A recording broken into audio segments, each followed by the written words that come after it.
Hey, this is Zach with Pursue the Passion, and today's story is about Joel Dickinson. Now, Joel is not rich and he's not famous, and to be honest, he made a lot of the same choices and mistakes as many of us in our youth. But the fact of the matter is, what makes Joel's story so important is when he realized he wasn't happy, he actually did something about it. Like I wrote to you earlier, I ended up drinking beer and partying and going to the bars instead of studying, and I was immature and not ready for school at that point. It was a natural progression to go from high school to college because all of my friends were doing it, and didn't appreciate what I had at the time. And that maybe was something that I was sowing my oats and feeling my way, and that was the way I did it at the time. Looking back, I regret it. I look at all these young engineers that I work with now that go straight through school, and I think, man, they've got so many more opportunities than I had because they did that. So Joel did what many of us do when opportunity is abundant. He took it for granted. He drops out of school and he takes his first job in road construction. Now, he liked it, but after about 7 years he started to wonder, is this really what I want to be doing for the next 30? So I didn't plan on going back. I always wanted to, but I didn't think that that was going to happen.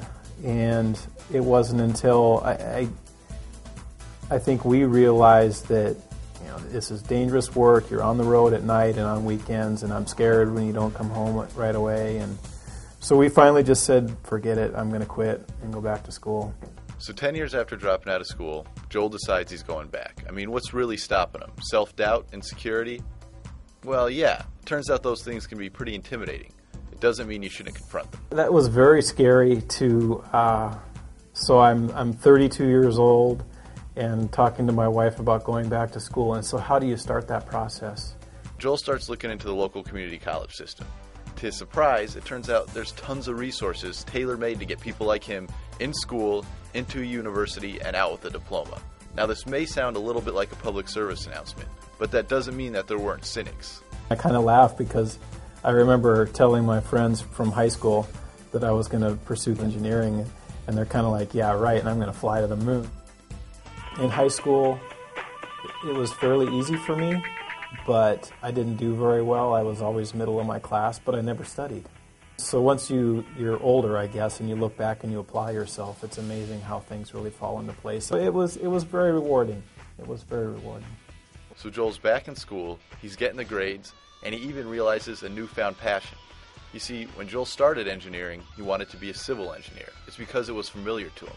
But it turns out, when you start learning new things, you discover interests you never even knew you had. At that point, I thought I was going to pursue civil engineering, and then found out when I got into the engineering classes, well, all engineers take all the same math, and I thought, well, heck, I'm enjoying chemistry, I might as well do chemical engineering then. Today, Joel is an engineer of sustainable initiatives and technologies with SRP.